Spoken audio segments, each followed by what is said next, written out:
Oke, di cerita ini tentang kisah, kelakuan imigrasi yang memang keterlaluan di Kanada. Dan imigrasi ini tentu berasal dari sebuah negara yang berada di Asia Selatan, dan memang tentu ini ceritanya menjadi sebuah kisah yang sangat, mendebarkan, kisah yang sangat kisah yang sangat kisah yang sangat, eee, pokoknya menjadi sebuah kisah yang sangat viral waktu itu. Waktu itu memang sekitar beberapa tahun 2014 ya. Tentu kisah ini menjadi sebuah kisah yang aneh dan juga menjadi sekaligus menjadi kisah yang penuh dengan misteri ataupun dengan tentu membuat masyarakat Kanada, terutama khususnya para migrasi maupun para mahasiswa, merasa terganggu. Seperti apa kisahnya? Ini adalah ceritanya. Gurpit adalah wanita yang kuat dan pintar berbicara yang tinggal di Kanada setelah bermigrasi dari sebuah wilayah yang bernama Punjab. Punjab itu kalau perlu diketahui ya, berarti kalau orang sudah tahu pasti namanya pakai Punjab. Punjab itu berarti India. Meskipun ia sangat terikat dengan warisannya, ia tidak setuju dengan beberapa praktik tradisional yang ada di Punjab, khususnya perjodohan. Sejak umur muda, Gurpit menjelaskan kepada keluarganya bahwa ia membuat pilihan sendiri dalam hal cinta dan pernikahan. Ia nggak mau pernikahannya itu diatur oleh adat-adat mereka dan juga mengikuti ajaran yang memang mengikuti peraturan yang ada. Jadi memang maunya Gurpit ini adalah dia harus mengikuti pernikahan mau-maunya dia sendirilah.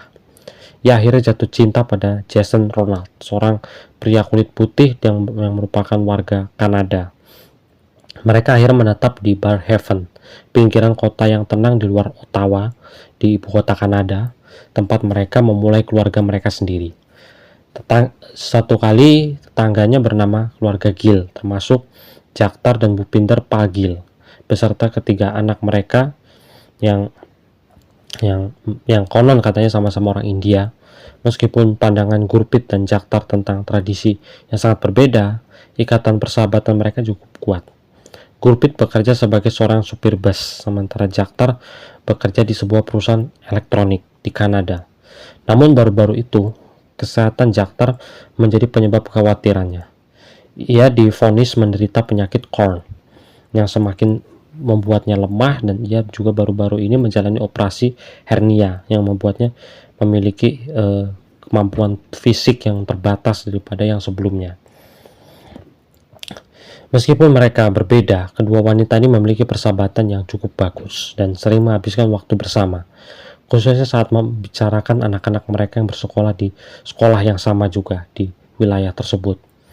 Namun pada hari Rabu, tanggal 29 Januari 2014, saat Jaktar sedang beristirahat merayakan hari jadinya, seorang penyusup diam-diam masuk ke rumahnya melalui pintu yang nggak dikunci. Penyerang membawa batang logam berulang kali memukul wajah dan tubuh Jaktar sebelum mengambil dua pisau dan menusuk dengan kejam beberapa kali. Penyerang itu lalu meninggalkan tempat kejadian setelah melakukan kejahatan keji itu, meninggalkan luka berdarah-darah pada tubuh Jaktar. Lalu di hari yang sama, suami Jaktar yang bernama Bupinder dan putri sulung mereka sedang keluar membeli bahan makanan dan hadiah ulang tahun untuk Jaktar sebenarnya. Ketika mereka kembali, putrinya adalah orang pertama yang masuk ke rumah dan menemukan pemandangan yang sangat mengerikan di malam itu. Dia berteriak ketika melihat ibunya tergeletak dengan genangan darah, lalu mendorong Bupinder untuk bergegas masuk. Dalam keadaan terkejut, dia segera memanggil bantuan medis. Tetapi sayangnya Jaktar nyatakan meninggal di tempat. Polisi nggak lama muncul dan memulai penyelidikan, menduga bahwa serangan itu terjadi saat Jaktar sedang beristirahat. Mungkin dia tidak menyadari bahayanya itu. Penghabisan yang dilakukan oleh ini akhirnya masuk ke dalam komunitas Punjabi di Ottawa itu. Karena mereka berduka atas kehilangan ibu dan istri tercintanya, dan pertanyaan itu pun muncul seputar identitas dan motif siapa pelakunya di balik itu. Peristiwa tragis yang terjadi saat perampokan yang berujung buruk itu menyebabkan kematian Jaktar yang memilukan. Ketiga anaknya sangat terpukul. Tangisan kesedihan mereka bergema di seluruh rumah saat mereka menyadari bahwa mereka tidak akan pernah lagi merasakan kehangatan kehadiran ibu mereka. Apa yang seharusnya menjadi hari perayaan bagi Jaktar dan suaminya, yaitu Bhupinder, pada ulang tahun pernikahannya mereka pada yang ke-17 itu berubah menjadi sebuah mimpi buruk. Anggota keluarga dan teman-teman yang mengenal Jaktar menggambarkan Jaktar itu adalah seorang ibu yang baik gitu ya, orang yang istilahnya dermawan, sering berbagi. Nah, dan kekuatannya meninggalkan kesan yang nggak bisa dilupakan oleh banyak orang gitu loh. Dia selalu terlihat seperti orang yang berani dan juga teguh dalam bekerja, dikenal karena mengutarakan pikirannya dengan jelas dan berani. Namun berlanjut lagi, Jaktar dan keluarganya telah bermigrasi dari India ke Kanada pada tahun 1993, mencari awal yang baru, ya istilahnya mencari kehidupan yang baru, mendapatkan pekerjaan di sana, dan mereka pun juga merasakan hidup yang tenang di wilayah tersebut. 4 tahun kemudian, pada tahun 1997, Jaktar kembali ke India dan menikahi Bhupinder Gempal-Gill dalam upacara adat yang diatur. Jaktar yang 6 tahun lebih tua dari suaminya bekerja selama 20 tahun di sebuah perusahaan elektronik, hingga ia tiba-tiba diberhentikan dari pekerjaannya pada bulan Oktober. Hanya beberapa bulan sebelum kematiannya nggak terduga itu. Sementara itu, pihak kepolisian meluncurkan penyelidikan menyeluruh atas kematiannya. Para petugas berbicara kepada anggota keluarga, kerabat, dan tetangga, sementara tim forensik dengan hati-hati mengumpulkan bukti dan tempat kejadian perkara itu. Sebuah penemuan yang mengejutkan terjadi. Ada bercak darah tidak hanya dari Jaktar saja, tetapi juga dari sumber yang nggak diketahui. Ditemukan di sekitar rumah. Yang paling menonjol ketika penyidik menggeledah ruang bawah tanah. Mereka menemukan sepotong logam yang di situ itu banyak sekali tentang lumuran darah, tersembunyi di sebuah kotak yang tampaknya sengaja ditempatkan di sana. Benda logam ini diduga sebagai salah satu alat untuk digunakan oleh si pelaku untuk menyerang Jaktar. Polisi memilih untuk tidak segera mengungkapkan temuan ini dan malah memasang kamera tersembunyi di ruang bawah tanah untuk sementara waktu agar mendapatkan informasi lebih lanjut dari hasil pengintaian mereka, mengantisipasi bahwa seseorang akan datang untuk memeriksa benda itu. Lalu kecurigaan mereka terbukti benar ketika mereka melakukan rekaman pengawasan. Mereka melihat Bhupinder Gempal-Gill memasuki ruang bawah tanah dan mengambil potongan logam itu. Polisi mengikutinya saat ia pergi tanpa menyadari bahwa ia sedang diawasi. Bhupinder menghentikan mobilnya dan membuang benda itu di area hutan dekatnya. Gak lama kemudian polisi mengeluarkan pernyataan publik yang memberitahu kepada orang-orang bahwa sepotong logam yang berlumuran darah yang kemungkinan terkait dengan penghabisan telah ditemukan dan meminta siapapun yang memiliki informasi untuk dilaporkan. Hal ini menyebabkan Bhupinder sendiri mendatangi kantor polisi, di mana ia mengaku telah membuang benda logam itu. Ia menjelaskan bahwa ketika ia dan putranya menemukan jasad Jaktar, mereka awalnya menemukan besi dan pisau di dekat Jaktar. Karena khawatir ia akan terlibat karena sidik jarinya pada benda-benda itu masih kelihatan, dan polisi pun juga masih bisa mendeteksi adanya sidik jari Bhupinder, mengaklaim ia telah membersihkan pisau dan menyembunyikan besi itu di ruang bawah tanah untuk menutupi bukti apapun dari kepolisian. Lalu karena memang ini nggak konsisten ya dalam cerita Bhupinder, segala menimbulkan banyak tanda tanya bahaya bagi para penyidik. Kegagalan untuk segera melaporkan temuan itu kepada polisi dan tindakan menyembunyikan bukti hanya meningkatkan kecurigaan mereka. Cerita Bhupinder penuh dengan berbagai macam perdebatan atau kontradiksi, sehingga polisi pun segera memfokuskan untuk penyelidikan mereka sepenuhnya pada sebagai tersangka dan utama pembunuhan istri itu.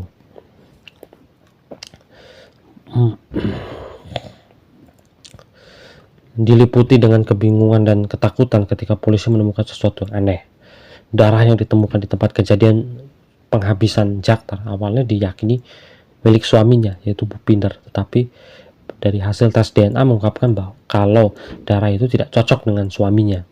Lebih jauh, Bhupinder memiliki alibi yang sangat kuat karena ia dan putranya mereka terekam CCTV supermarket pada saat kejadian. Hal ini menimbulkan pertanyaan siapa yang telah menghabisi Jaktar. Gurpreet Ronald mulai merenungkan kehidupan mereka sendiri yang penuh dengan gejolak. Dia ingat ketika dia memilih Jason Ronald sebagai pasangan hidupnya, dia berpikir bahwa masa depan mereka akan penuh dengan kebahagiaan. Namun mimpi itu segera hancur. Pernikahan terasa seperti badai yang gak ada ujungnya. Lalu semakin dekat dengan suami Jaktar, Bhupinder yang juga seorang supir bus saling percaya tentang pernikahannya itu. Meskipun keduanya dipenuhi dengan kekecewaan yang saling menceritakan kepadanya tentang ketidakbahagiaan dengan Jason, Bhupinder menceritakan bagaimana istrinya Jaktar menolak menceraikan meskipun mereka terus-menerus bermasalah. Ia tidak rela kehilangan aset mereka dan hak asuh anak-anak mereka. Bhupinder yang putus asa dan terpojok memutuskan bahwa ia tidak bisa membiarkan pernikahan itu berakhir, berapapun biayanya. Ketika Jaktar menjalankan operasi dan hernia dan sedang memulihkan diri di rumah, Bhupinder melihat sebuah kesempatan. Lalu pada tanggal 29 Januari 2014, ulang tahun pernikahan mereka yang ke-17 itu, Bhupinder dan putra mereka membeli bunga dan kue untuk Jaktar. Mereka melihat pergi dari jendela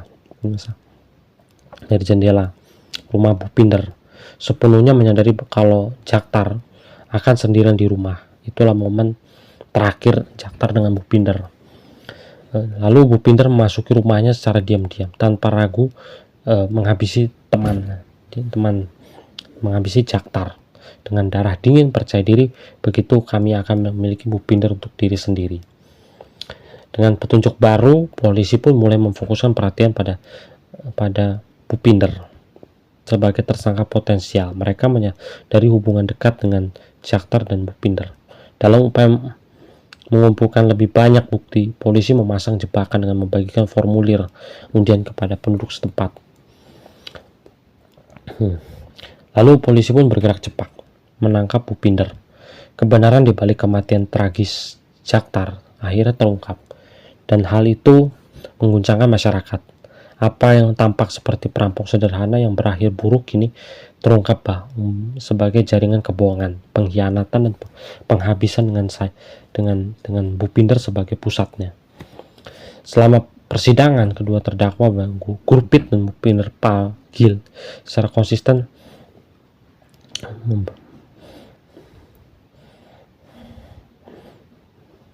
membantah terlibat dalam penghabisan Jaktar.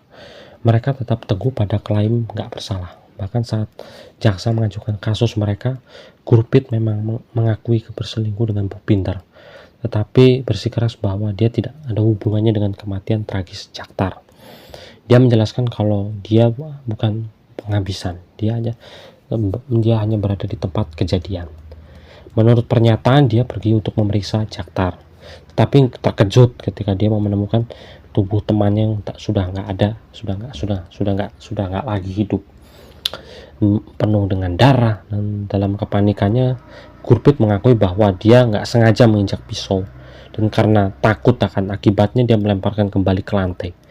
Dia menyatakan bahwa dalam kepanikannya itu dia mengenakan sarung tangan karet untuk membersihkan semua bukti, tetapi kemudian membuang sarung itu di semak-semak terdekat. Jadi sama aja blunder. Kenapa? Karena polisi bisa mendeteksi adanya sarung tersebut.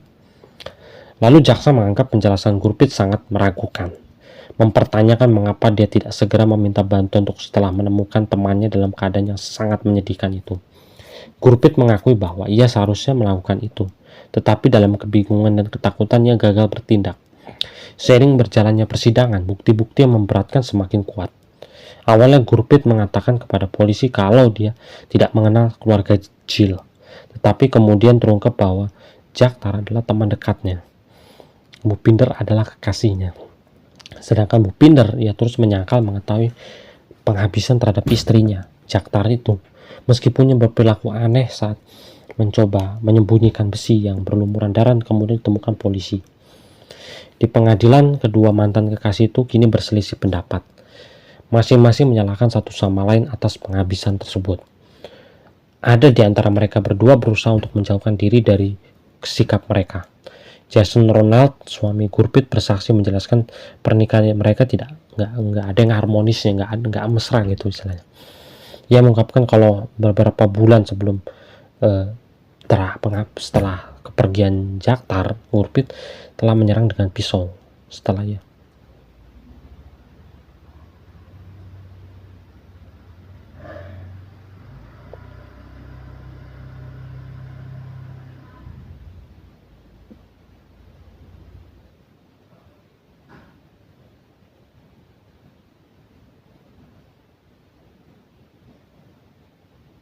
Jason menceritakan bagaimana istrinya menjadi kasar dan marah.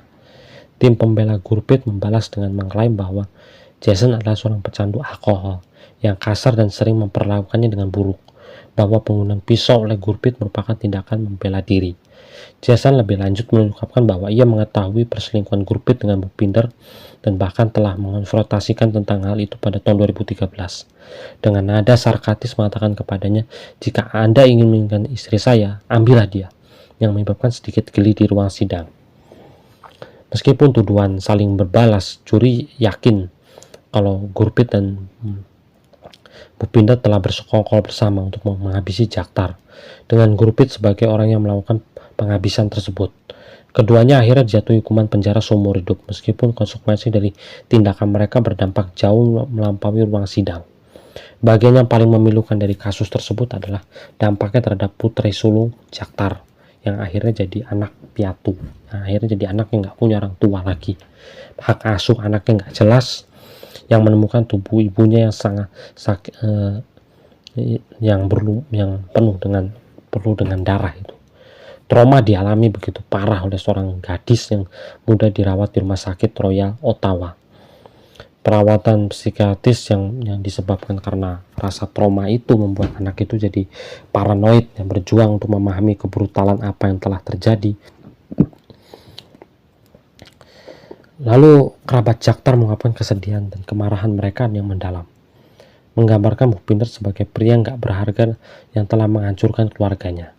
Mereka menuntut keadilan, mendesak pengadilan untuk menghukumnya dan gundiknya, yaitu Gurpit, atas tindakan mereka. Kehilangan yang tak terkira anak-anak Jaktar tidak hanya kehilangan ibu mereka, tetapi juga keharmonisan rumah tangga mereka. Keluarga Jaktar berduka yang mendalam, berharap agar pemerintah Kanada menjatuhkan hukuman yang seberat-beratnya kepada si pelaku, karena mereka merasa itu akan menjadi satu-satunya hukuman yang pantas bagi mereka yang telah dengan kejam merampas kebahagiaan mereka. Meskipun waktu terus berlalu, mereka tahu bahwa rasa sakit itu nggak akan pernah sepenuhnya bisa pulih, dan peristiwa tragis itu akan menghantui mereka seumur hidup. Itulah kisah dari imigrasi India yang berada di Kanada. Semoga bisa menjadi sebuah acuan bagi kami semua kalau dalam hidup tentu keluarga itu tidak selamanya bisa harmonis, kembali ke komunikasi masing-masing. Dan mau dimanapun, mau dapat pasangan manapun juga sebenarnya kalau mungkin komunikasinya jelek, ya pasti akan hubungan juga akan hancur. Begitu juga dengan siapapun lah itu. Maka dari itu, kalau ada masalah sebaiknya diselesaikan dengan baik-baik, diselesaikan dengan kekeluargaan, jangan ada simpan-simpan sesuatu masalah. Itulah singkat cerita dari kisah Gurpit dan Jaktar. Semoga bermanfaat. Terima kasih.